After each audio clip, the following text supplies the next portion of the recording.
नमस्कार दोस्तों, आज हम आप लोगों के लिए लाए हैं लैग्रेंज मेथड के द्वारा किस तरीके से उसके वैल्यू को सॉल्व करते हैं। तो यहाँ पर व्हेन x और f(x) बराबर 15 दिया हुआ है और गिवन डाटा हमें x बराबर इतना दिया हुआ है, y बराबर इतना दिया हुआ है। इसको हम जब सॉल्व करेंगे तो हमें सबसे पहले प्रॉपर तरीके से इसको सॉल्व करना है। आप एग्ज़ाम में इसको लिखेंगे गिवन दैट डाटा, हमें डाटा क्या क्या दिया हुआ है।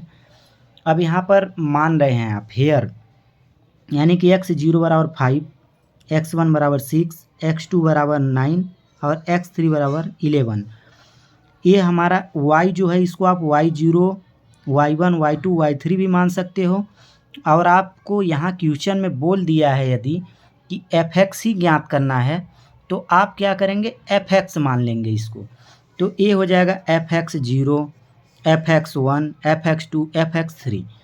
इस तरीके से हमने इसको क्या किया, मान लिया। उसके बाद बाई लैग्रेंज मेथड के द्वारा हम इसको सॉल्व करेंगे।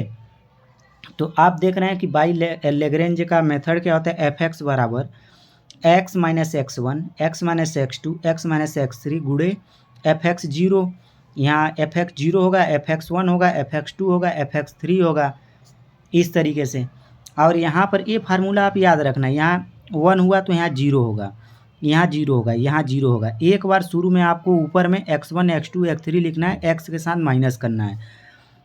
नीचे में x0 के साथ माइनस करना है x1, x2, x3 को, क्योंकि यहाँ x0 है।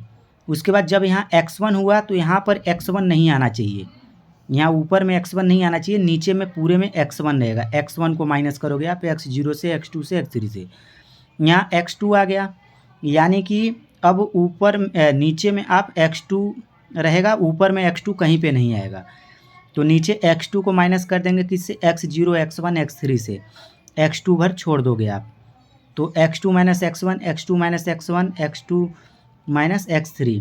अब यहाँ x3 आ रहा है, यानी कि x3 को माइनस करोगे आप, x0 को, x1 को, x2 को, और ऊपर में x3 को हटा दोगे, x0, x1, x2। इस तरीके से आप इस फार्मूले को रट सकते हो। कुछ भी नहीं करना है इसमें, सिंपल तरीके से आप समझो कि f(x0) है यहाँ पे, मतलब कि हमें नीचे f(x0) होना ही होना है। x0 को हम x1, x2, x3 से माइनस करेंगे, ऊपर x को x minus x1, x2, x3 से माइनस कर दिए। यहाँ पर भी देखिए x0 नहीं आएगा। अब यहाँ x1 है तो यहाँ पर x1 नहीं आएगा ऊपर में। नीचे में x1 को x1 से माइनस करोगे तो मान 0 हो जाएगा, इसलिए x1 को नहीं लेना है ऊपर नीचे कहीं भी। इस तरीके से x1 माइनस x1 नहीं करोगे आप, x1 माइनस x0 करोगे, x1 minus x2, x1 minus x3। इस तरीके से फार्मूला आप याद कर सकते हो। अब हम इस फार्मूले पे क्या कर रहे हैं, इसको मान को रख दिए हैं। इस मान को रखें, ये आपका f(x0), f(x1), f(x2), f(x3) का मान है। ये जो मान है आपका, ये मान आपको दिया हुआ था क्वेश्चन में, f(x) का मान, यानी कि जब आप सॉल्व कर रहे थे तो क्वेश्चन में आपको दिया हुआ ये मान। इस मान को इसमें पुट करेंगे, उसके बाद इसको सॉल्व करेंगे। सॉल्व करने के बाद जो आपका लास्ट रिजल्ट आएगा f(x) का मान इतना हो जाएगा।